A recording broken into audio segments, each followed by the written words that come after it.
Welcome back, everybody. Today, I'm going to teach you how to import a CSV file with transactions into Xero. This is a really useful skill if you're managing multiple transactions and want to keep your accounting records up to date without manually entering each one.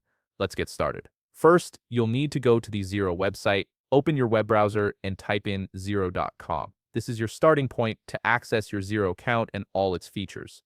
Once you're on the home page, click on the login button. You'll be prompted to enter your email and password. Go ahead and type those in to access your Xero dashboard. Make sure you're using the correct credentials associated with your account. After signing in, you'll land on your dashboard. From here, look at the top navigation menu and click on Accounting. This will expand a menu with several options. From this expanded menu, select Bank Accounts.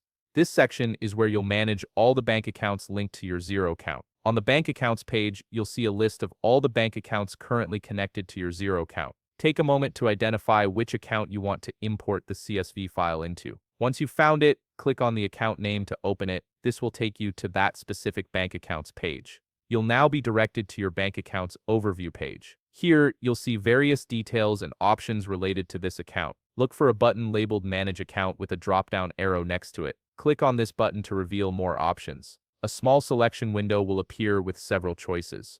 From this menu, click on Import Statement. This is the option that allows you to upload transaction data from an external file. Next, you'll see an option to select a file. Click on Select File, and a File Explorer window will pop up on your screen. Navigate through your folders to locate the CSV file containing your transactions. Once you've found it, click on the file to select it, then click Open. This uploads the file to Xero and prepares it for processing. Once your file is added, click on Next. You'll be directed to the mapping page. This is an important step where you need to match the column headings from your CSV file to Xero's assigned fields. For example, if your CSV has a column called Date, you'll need to match it to Xero's Date field. Take your time here to ensure everything is correctly aligned. Once you've configured all the mappings, click Next to proceed. Now you'll be taken to a review page where you can see a summary of all the details you've just configured. Read through this summary carefully to make sure everything looks correct. Check the transaction amounts, dates, and descriptions.